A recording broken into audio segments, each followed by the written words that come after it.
कायद्याची भाषा, कधीकधी लीगलीज असंही म्हणतात. ऐकतानाच किती अवघड वाटतं नाही का? असं वाटतं की ही काहीतरी वेगळीच दुनिया आहे. पण खरं तर ही एक खास व्यावसायिक भाषा आहे. चला, आज आपण याच भाषेचं कोड सोप्या शब्दात उलगडून पाहूया. कधी असं झालंय का की एखादा करार किंवा कायदेशीर कागदपत्र वाचायला घेतलं आणि वाटलं की अरे देवा, हे काय आहे? शब्द तर सगळे ओळखीचे वाटतायत, पण अर्थ मात्र लागत नाहीये. डोकं अगदी चक्रावून जातं.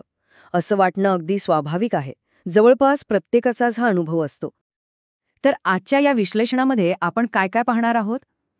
आपण सुरुवात करूया की ही एक स्वतंत्र भाषा कशी आहे यापासून. मग आपण तिचा रंजक इतिहास पाहू. त्यानंतर शब्दांचे दुहेरी अर्थ कसे असतात, तिच्यातल्या अचूकतेमागचा विरोधाभास काय आहे, वेगवेगळ्या संवादात ती कशी बदलते, आणि हो, सर्वात महत्त्वाचं, तिच्यामुळे नेमक्या काय अडचणी येतात, हे सगळं आपण सविस्तरपणे पाहणार आहोत. तर पहिला मुद्दा, ही कायद्याची भाषा म्हणजे फक्त काहीतरी किचकट लिहिलेलं नाहीये. नाही, ती एक संपूर्ण व्यवस्था आहे. म्हणजे याकडे फक्त वाईट लिखाण म्हणून बघून चालणार नाही. ही तर एक वेगळीच व्यावसायिक बोलीभाषा आहे. तिचे स्वतःचे नियम आहेत, तिची स्वतःची एक पद्धत आहे. व्याख्येनुसार बघितलं तर ही अशी एक विशेष भाषा आहे जी वकील, न्यायाधीश आणि कायदेतज्ञ त्यांच्या रोजच्या कामात वापरतात. पण गंमत अशी आहे की ही काही स्थिर भाषा नाही. यात तांत्रिक शब्द तर आहेतच, पण प्रसंगानुसार शब्दांचे अर्थही बदलतात. म्हणजे ही एक सतत बदलणारी प्रणाली आहे. बरं, आता पुढचा प्रश्न. ही भाषा इतकी जुनाट, इतकी आर्केईक का वाटते?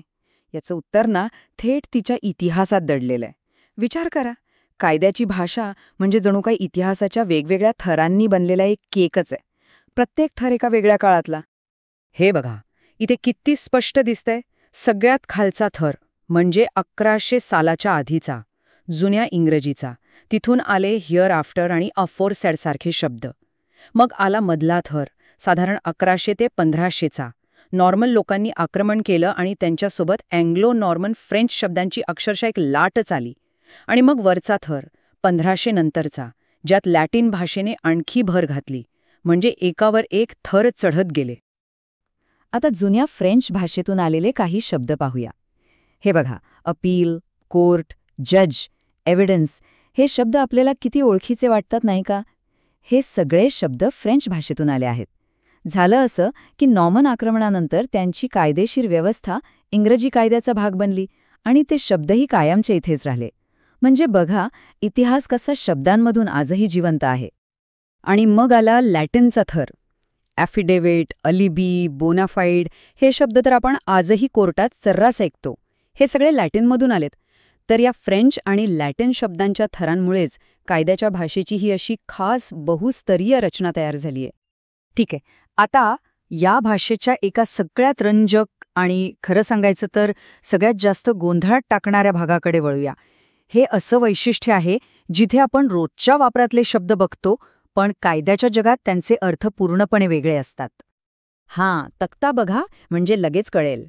ॲक्शन म्हणजे आपल्याला वाटेल कृती, पण कायद्याच्या भाषेत त्याचा अर्थ आहे खटला. कन्सिडरेशन म्हणजे विचार करणं. नाही, त्याचा अर्थ आहे बदल्यात दिलेलं काहीतरी मौल्यवान. हँड म्हणजे चक्क सही. आणि सगळ्यात भारी म्हणजे प्रेयर. ही देवाला केलेली प्रार्थना नाही, तर कोर्टाला केलेली एक औपचारिक विनंती आहे. कमाल आहे ना?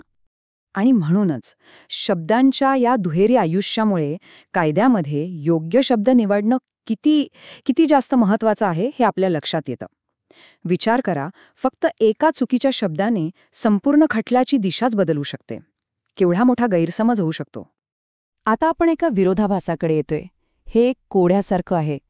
कायद्याच्या भाषेला एकाच वेळी कमालीची अचूकता पण हवी असते आणि त्याच वेळी हेतुपुरस्कर ठेवलेली अस्पष्टता सुद्धा. दोन्ही गोष्टी एकाच वेळी कशा शक्य आहेत? हे बघा, इथे दोन्ही बाजू स्पष्ट दिसतात. एका बाजूला आहे कमालीची अचूकता.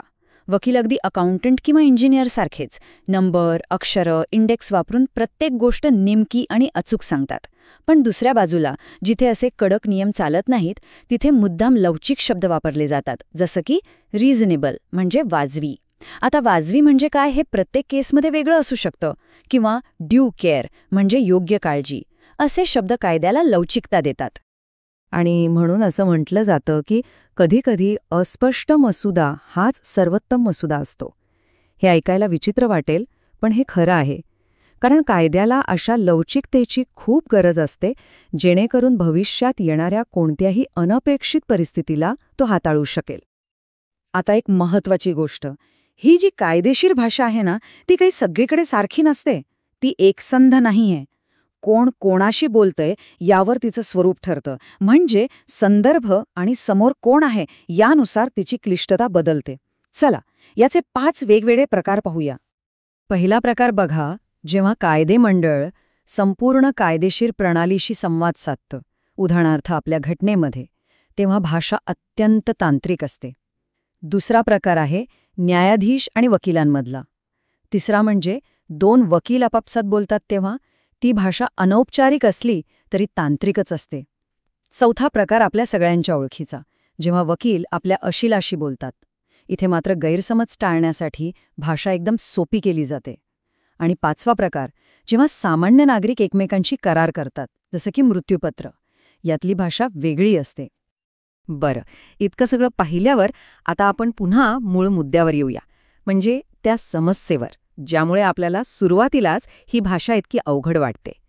या लीगलीजमुळे नेमक्या काय अडचणी येतात ते आता पाहूया.